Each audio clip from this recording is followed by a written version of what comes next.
short legs.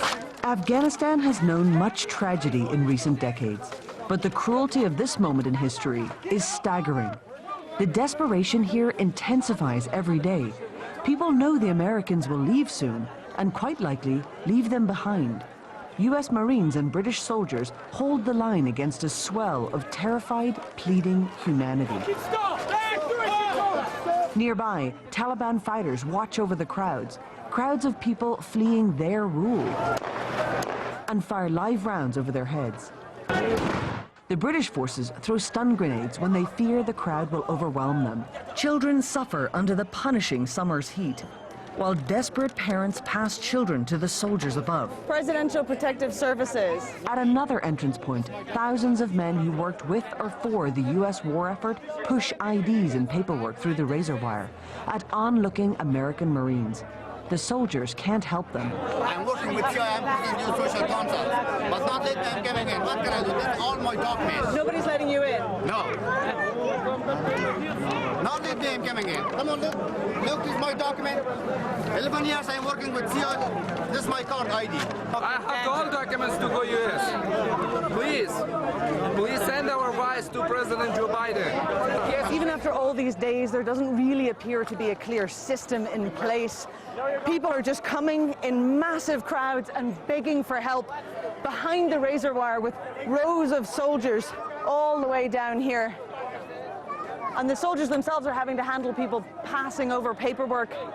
There's very little that they can do. How can I contact you? Can I send you some, like a name or something? I really need the help. Inside the airport compound, the fortunate few. These young couples tried to pass the last Taliban checkpoint 4 times, each time beaten back by the militants. It's just horrible. Everything is dangerous. It's dangerous. After running a terrible gauntlet, they made it. Is there any part of you that has processed yet leaving your homeland? Both of them. But we are hopeful that we can do something for them if we stay forward. Yeah. Yes, safe. Mostly financial support for our families, at least. So you can send money back.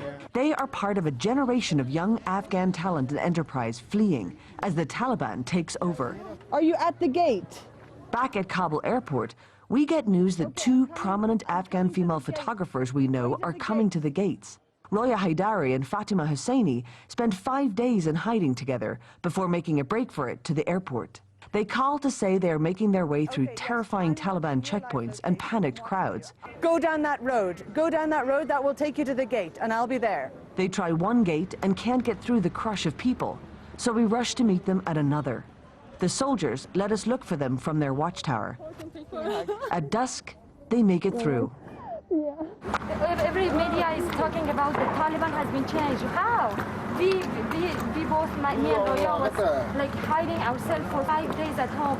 She deactivated her Instagram, me too. We deleted our profile picture. Oh my God. You know? They spot an old friend in the crowd. It's one last chance to embrace each other before everyone scatters. From this place, these new refugees displaced by war are flown out and all over the world.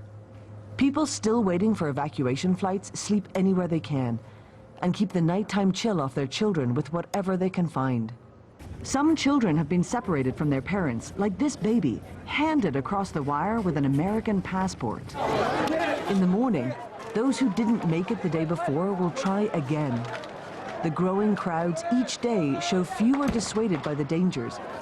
Desperation leaves most to believe that the only way to escape what America is leaving behind is to leave with it.